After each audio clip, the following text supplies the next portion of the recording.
बात की बात है जी। रघुदास भी सीएम बन के निकल रहे वो तो एक की बार बने लोगों ने हराया। बनेगा ये सवाल नहीं। इन पर कोई क्या क्या नहीं होना है बताइए तो। पेशा का अनुदान 96 में आया, संविधान बन समय से लेकर चिन्हित हुआ है। तो हमारा साफ साफ कहना है कि परिश्रम की भी मनमानी नहीं चलने दिया जाएगा। इसको लेकर भी लड़ाई नहीं होगी। ये सवाल है, परिश्रम तो बात की बात है, पर सवाल है कि आप एक तरफ करिएगा बिगाड़िएगा।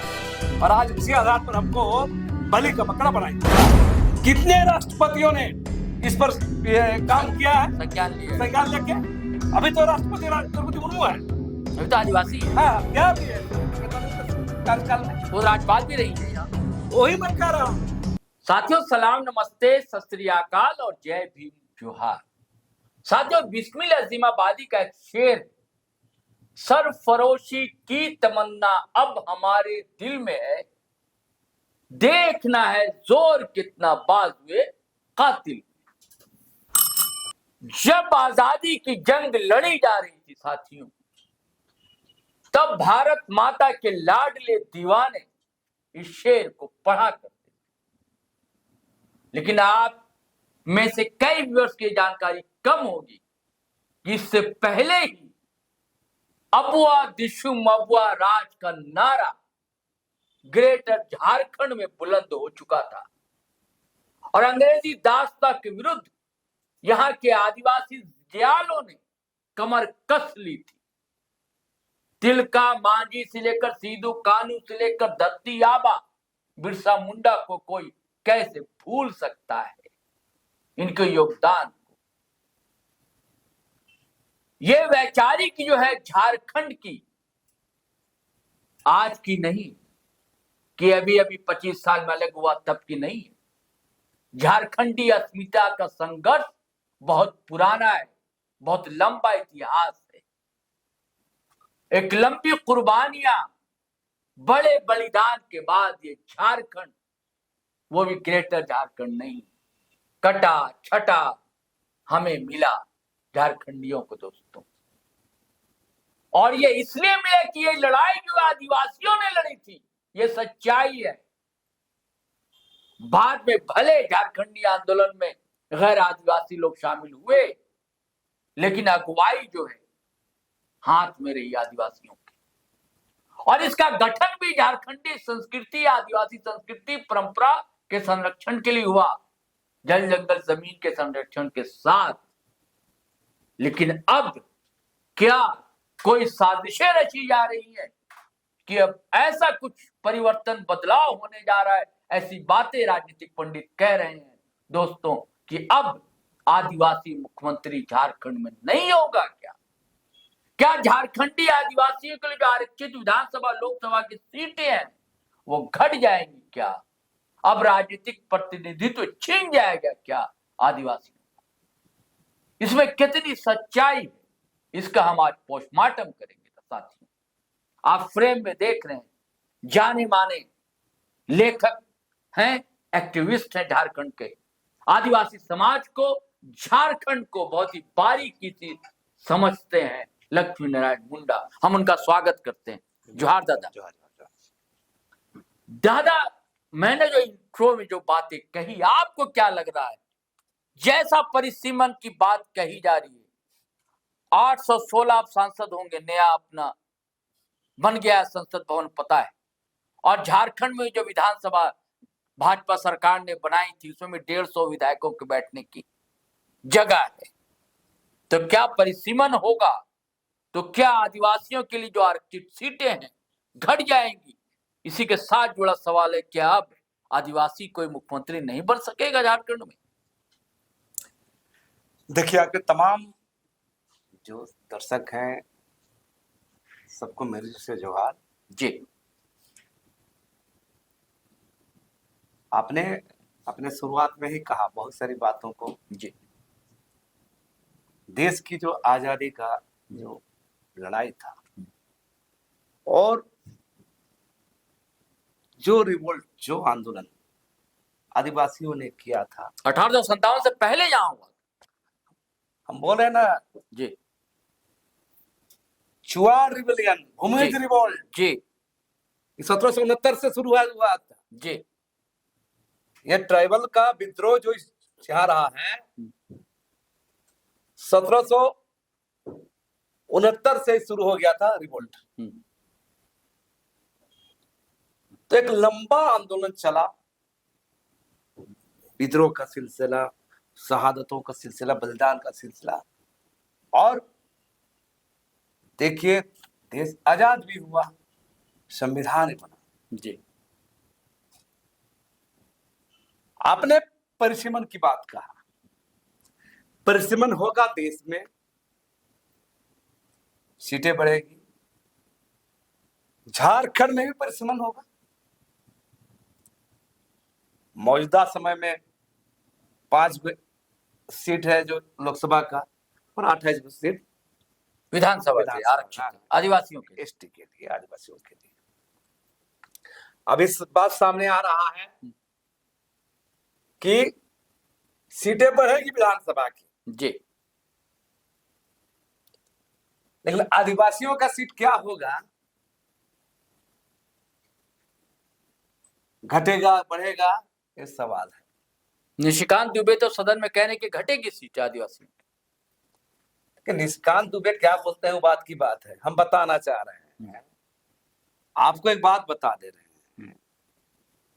सीट अभी एक नया सीट घटेगी, आशंका है सर, निश्चय ही घटेगी, इस बात को एक नेरेटिव सेट किया जा रहा है जी कि डेमोग्राफिक चेंज हो गया है, आदिवासियों की आबादी घटी है ना। तो हम कहेंगे आदिवासियों की सीट घटेगी, तो हम इसको सीधा सीधे कहेंगे ये भारत के संविधान का हिस्सा है, ये संवैधानिक हिस्सा है। आपको बता दें झारखंड में 13 जिले संपूर्ण 5वीं सूची में है, 2 जिले आंशिक। जी तो राज्य के 15 जिले शेड्यूल इलाका में है, और ये जो क्षेत्र की बात मैं कह रहा हूं ये किसी का अनुदान में नहीं मिला है।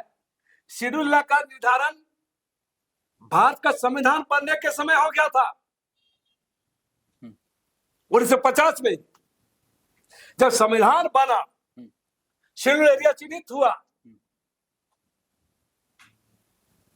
और आज डेमोग्राफिक के नाम पर बदला हुआ है, जनसंख्या घटी है, इसके नाम पर सीट घटाना ये अपने आप भी हम बार बार कहेंगे ये देश के शासक का ये संवैधानिक हिस्सा है। जो आबादी, जब आप आर्टिकल 244 अनुच्छेद 244 का इलाका चिन्हित किए हैं शेड्यूल एरिया, तो ये आबादी कैसे घटी? आबादी बस आदिवासी समुदाय बच्चा नहीं पैदा होता है क्या? ये आबादी क्यों घटी? नहीं, मुझे लगता है कि आदिवासी घटने की बात नहीं है, कोई उठा रहा है वैसा। सवाल ये है कि जब परिसीमन होगा तो देखिए जो सत्ता में होता है जो दल, वो अपना फायदा तो देखता है, वो देखता है कि हमारा जो वोट बैंक है वो ना बिगड़े, हम नए ढंग से वोट बैंक इकट्ठा करें, तो परिसीमन में उसका लाभ लिया जाता है। तो हो सकता है कि अभी जहां आदिवासी सीटें हैं उसको काट छाट दिया जाए, कह दिया जाए कि जनरल कर दिया जाए कई सीटों को। आप जो सवाल कर रहे हैं जी, मैं उससे इतर बड़ा बात कह रहा हूं जी जब आप शेड्यूल इलाका चिन्हित किए हैं, हाँ समझ गया, हाँ ना, चिन्हित किए हैं, हाँ। तो शेड्यूल इलाका में बाहरी बसावट कैसे हुआ? ये बड़ा सवाल है, सवाल है, हम कह रहे हैं इसका जिम्मेवार अब तक एकीकृत बिहार से लेकर अब तक जितने भी राज्यपाल हुए हैं, जितने भी राष्ट्रपति हुए हैं, जितने भी केंद्र सरकार आई है, सब जिम्मेवार है, सब जिम्मेवार है। क्योंकि 5th शेड्यूल का कस्टोडियन जो है वो राज्यपाल होते हैं। अब क्यों नहीं रोके आप? राज्यपाल के पास अधिकार है ना भाई कि अगर शेड्यूल इलाका में आबादी संतुलन बिगड़ रहा है, भौगोलिक स्थिति बिगड़ रहा है, सामाजिक संतुलन बिगड़ रहा है, राजनीतिक पर्याय प्रभावित हो रहा है, तो किसको जिम्मेदार है? देश के राज्यपाल को, जो देश में राज्यपालें होती है शेड्यूल इलाका में, वो सुपर होते हैं, हम कस्टोडियन होता है। हाँ, कस्टोडियन। हाँ। क्या क्या निभाया आज तक? मैं एक बात कह रहा हूं, हर राज्यपाल को वार्षिक रिपोर्ट भेजना होता है राष्ट्रपति के पास शेड्यूल इलाका के लिए। कितने राज्यपालों ने भेजा है? कितने राष्ट्रपतियों ने इस पर काम किया है, संज्ञान लेके? अभी तो राष्ट्रपति द्रौपदी मुर्मू है, अभी तो आदिवासी हैं। हाँ, क्या लिए कितना दिन कार्यकाल में? वो राज्यपाल भी रही हैं यहाँ। वही मैं कह रहा हूं, कौन है जिम्मेवार? कौन जिम्मेवार है? अगर देखिएगा तो जितने भी राज्यपाल हैं, जितने भी राष्ट्रपति हैं, ये जिम्मेवार है, और जितने भी सरकार है, सरकार सब जिम्मेवार है। मन करेगा कोई, भरेगा कोई। संवैधानिक नियम कानून को धज्जी उड़ाकर बाहरी बसावट क्यों हुआ? क्या कोई राज्यपाल इसे संज्ञान लिया है? यह सवाल है। परिसीमन तो बात की बात है, पर सवाल है कि आप एक तरफ करिएगा, बिगाड़िएगा, और आज उसी आधार पर हमको बलि का बकरा बनाइएगा। नहीं, देखिए, फिर आपका कहना सही है, मैं बात ले जा रहा हूं परिसीमन पर। देखिए, यहाँ पर अभी ओबीसी की भी आबादी है, ठीक है। ओबीसी में एक बड़ा समुदाय है जो बड़ा इधर पॉलिटिकली अपने आप के स्ट्रांग समझ रहा है, उसकी भी आबादी है। कुर्मी समुदाय, वो तो यही क्या है ना, एकदम साहू जो लोग हैं, वो जो मूलवासी, अभी बाहरी की बात मैं नहीं कर रहा हूँ, ठीक है। तो अगर परिसीमन होता है तो यहाँ के जो मूल निवासी जो है, जो ओबीसी कैटेगरी में आते हैं, ओबीसी के लिए सर्वे भी अभी हुआ था ना, निकाय चुनाव में उनको भी रिजर्वेशन दिया गया ना, ओबीसी के लिए सीटों के लिए। फिर महिला आरक्षण की भी तो बात आ रही है। फिर महिला को भी मान लीजिए सीटें दी जाती हैं, अब वो मान लीजिए वो जनरल में की जाती हैं, और मान लीजिए अभी जो आपका जहाँ पर आदिवासी आबादी है जो आरक्षित है, उसको काट छाट करने की आशंका आपको नहीं लगती है? मैं कह रहा हूं आपकी बात को।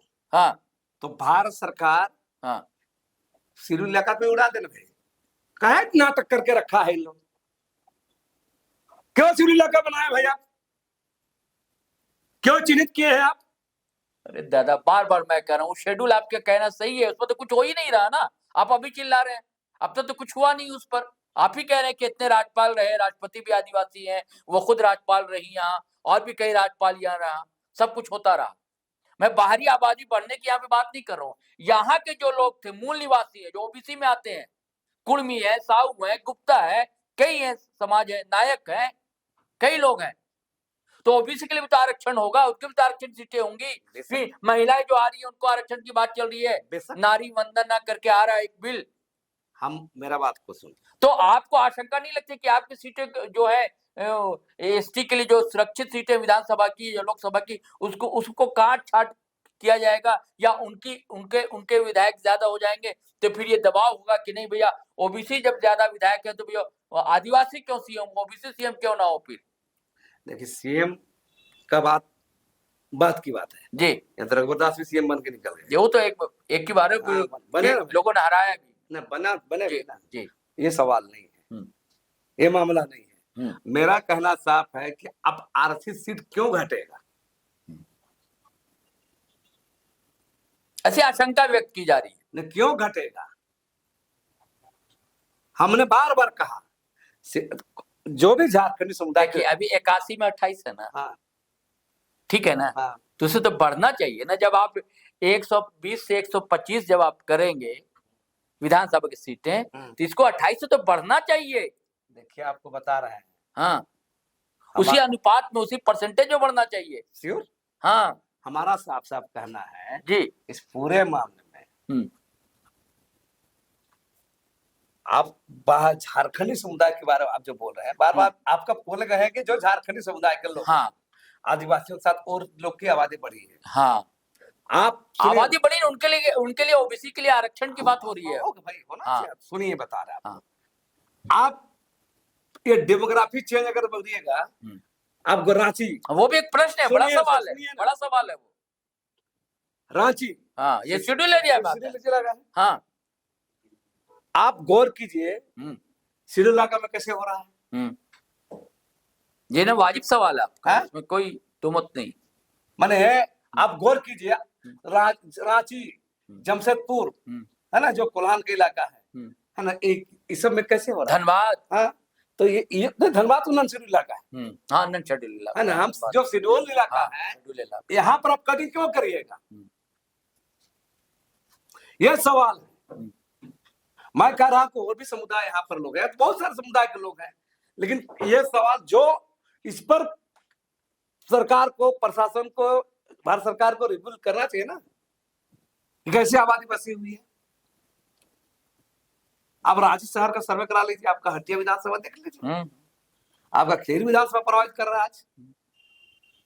कल खीरी विधानसभा बोलेगा कि इसमें, कल तमाड़ इलाका में ये बोल देगा कि शेड्यूल हटेगा आबादी का बात करके। तो ये आबादी, गैर आदिवासी आबादी कैसे बढ़ रहा है।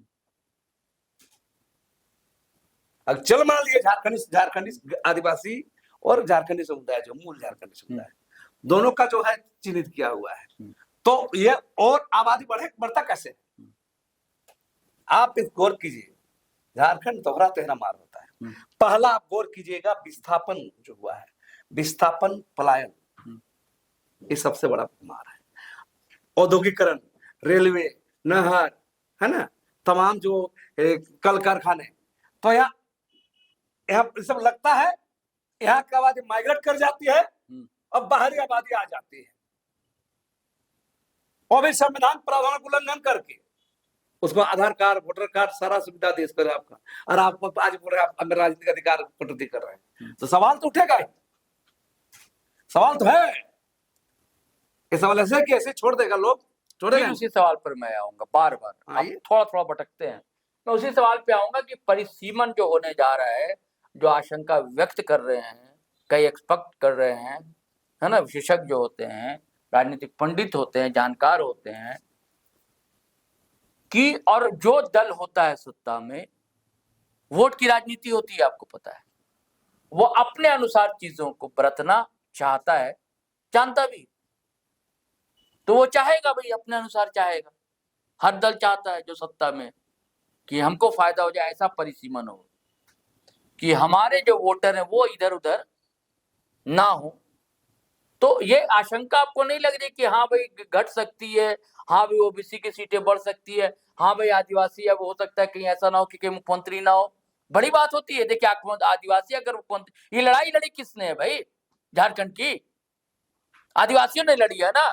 आदिवासियों के संरक्षण के लिए नहीं है बना है ना ये स्टेट, किसके लिए बना है?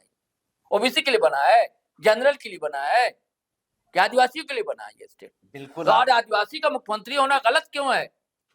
परंपरा ठीक है, संविधान नहीं, लेकिन होना चाहिए। इससे क्या होता है कि आदिवासी समाज में एक उत्साह होता है, उसके अंदर एक आत्मविश्वास जागता है। रघुवर दास क्यों चले गए? इसीलिए ना। अगर भाजपा आदिवासी को बनाती तो ऐसा नहीं होता। देखिए, आप बोल रहे हैं जी, तो आपको आशंका ऐसी नहीं लग रही है? एकदम होगा, करेगा ही, करता ही है। आप जो कह रहे हो उससे होता ही है। हाँ, लेकिन ये भी देखना होगा ना हम लोग को। मैं कुछ भी आपको गौर कीजिए, इससे पहले परिसीमन हुआ था, इसका विरोध के लोगों ने किया, तो 26 तक टाला गया था, है ना। हाँ, फिर विरोध होगा। अच्छा, परिसीमन आयोग की आदिवासी अब सहन वन नहीं करने वाला है ना। परिसीमन आयोग का मनमानी थोड़ा कर दिया जाएगा। हाँ, भारत सरकार कोई भी केंद्र में बैठा है, वो सब करेगा वोट बैंक के चलते, तो इसका भी विरोध होगा। ऐसा थोड़ा है ये कुछ भी कर जाइएगा, ये सवाल उठेगा ही, सवाल उठाएंगे ही, लोग बोलेंगे ही, लोग लड़ेंगे। जनगणना होने जा रही है, जनगणना के बाद होगा। हाँ, हम पता है, इसका विरोध होगा ही, ये सवाल उठाया जाएगा, वही सब सवाल उठाया जाएगा जी। राज्यपालों के, राष्ट्रपति भूमिका पर हम लोग तो मांग करेंगे, जितने भी पूर्व राज्यपाल और पूर्व राष्ट्रपतियों का जो निष्क्रिय भूमिका रहा है, उसके लिए संसदीय समिति, जांच समिति बने ना। हम लोग भी आदिवासी सांसद को बोलेंगे ना, मांग कर रही है वहां पर कि इतने दिन संवैधानिक प्रावधान का पालन क्यों नहीं हुआ, और आज परिसीमन आयोग मनमानी करके निकल जाएगा, ये चलेगा? ये भी मांग करेंगे कि फ्रीज कीजिए सीटों को, इतना बड़ा 15 जिला शेड्यूल बना दिए हैं, और आज स्थिति क्या है 15 जिला है ना, क्या स्थिति है हम बता रहे हैं। ये दक्षिण नागपुर सब जिला शेड्यूल का है, कोल्हान कोल्हान में, संथाल में। तो मेरा यहाँ पर जनरल सीट कैसे हो गया? कांग्रेस शासन में नहीं हुआ था भाई, क्यों जनरल सीट होगा भाई? निकाय चुनाव हो रहे हैं तब। तो मेरा साफ साफ कहना है, ये सवाल उठेगा ही, हम लोग सवाल उठाएंगे ही। ये नहीं चल, सब मनमाने नहीं होगा कि आप जो सीटें उसको भी आप घटाइएगा,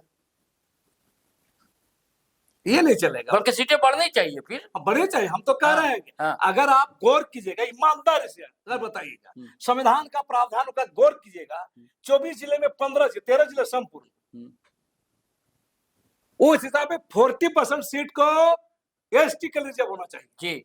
आप गौर कीजिए, आप बताए ना, जो 13 जिले संपूर्ण, हाँ, अगर आप बता रहे हैं आप 13 जिले संपूर्ण, 2 जिले आंशिक, बिल्कुल बिल्कुल होनी चाहिए। तो जितने भी सीटें होगी ये 40% समथिंग सीटें को एसटी के लिए रिजर्व किया जाना चाहिए। ये मांग हम करेंगे ही, सवाल को रखेंगे ही, सवाल को कि परिसीमन आयोग को मनमानी नहीं कर दिया जाएगा। जितने भी मामला हुआ है अब तक कोई भी राज्यपाल संज्ञान नहीं लेता है, और ये बोलते भारतीय संविधान में हम लोग संविधान पर पूरा गुणगान गाते हैं, है ना, गाते हैं ना, देश संविधान से चलता है। कौन संविधान से चल रहा है? 1950 में संविधान बना, शेड्यूल एक्ट चिन्हित किए हैं आप, और शेड्यूल एक्ट के तमाम चीजों को धज्जी उड़ाया जा रहा है कानून को। तो कोई क्या क्या नहीं हो रहा है बताइए तो। पेशा का अंत आज 96 में आया है, संविधान बनते समय शेड्यूल एक्ट चिन्हित हुआ है। तो हमारा साफ साफ कहना है कि परिसीमन आयोग की भी मनमानी नहीं चलने दिया जाएगा, इसको लेकर भी लड़ाई तेज होगा, सीधा संदेश है। इस बारे हम लोग बात करेंगे राज्य के आदिवासी मंत्रियों से, मुख्यमंत्री से हम लोग बात करेंगे कि मामला को ऐसे ही नहीं छोड़ने दिया जाएगा। तो साथियों बिल्कुल भमके हुए हैं लक्ष्मी नारायण मुंडा, कहें कि भैया बर्दाश्त नहीं किया जाएगा, सहन नहीं किया जा सकता है, बल्कि इनकी तो मांग है कि 40%, जब 5th शेड्यूल में कई जिले हैं यहाँ दर्जन से ज्यादा, तो 40% से अधिक सीटें आरक्षित होनी चाहिए, बढ़नी चाहिए। जो घटाने का सपना जो लोग देख रहे हैं, जो साजिशें रच रहे हैं, इसे कभी भी सफल होने नहीं दिया जाएगा। आदिवासी विद्रोही तेवर इसके सब रहता है, उसके पास स्वभाव उसका है विद्रोही, आज से नहीं सदियों से उसने अपना तेवर दिखाया है। और इस बार भी जो मैंने पहले कहा था ना कि सरफरोशी की तमन्ना, तो अभी भी बाजुओं में दम है आदिवासियों को, डरता नहीं है, घबराता नहीं है किसी से। कई लोग आए चले गए, मुगल आए, अंग्रेज आए, काले अंग्रेजों को भी आदिवासी समाज देख लेगा, सहन बनने के लेगा, और मनमानी नहीं चलने दी जाएगी, सीधे सीधे ये कहते हैं लक्ष्मी नारायण मुंडा। तो चलिए साथियों, आप चलते हैं, फिर नए वीडियो के साथ हाजिर रहेंगे। लेकिन आपसे गुजारिश है और आग्रह है वही कि पहली बार आए तो चैनल सब्सक्राइब कर लीजिए, ताकि अगर आप चाहते हैं कि ऐसी स्टोरी, ऐसी बातचीत, ऐसा संवाद, गर्मा गर्म बात हो विषयों पर, तो आपको यहाँ चीजें मिलेंगी। क्योंकि हमारे पास जो गेस्ट आते हैं तथ्य होता है, जैसे अभी लक्ष्मी नारायण मुंडा ने तथ्य रखे, इस पर कोई बात करते ही नहीं कि 5th शेड्यूल किस ढंग से लागू हो पा रहा है, हो ही नहीं पा रहा। सवाल ये है, कोई ध्यान ही नहीं है बड़े बड़े साहब लोगों का, है ना। तो चैनल को सब्सक्राइब कीजिए, फेसबुक पेज पर भी आइए, फॉलो कर लीजिए हमारा पेज, और वीडियो हमेशा की तरह धड़ाधड़ फटाफट खटाखट लाइक कीजिए, शेयर कीजिए, कमेंट कीजिए, और हम दोनों को इजाजत दीजिए। दादा आपका आभार है। तो चलिए चलते हैं। जय हिंद, जय भारत।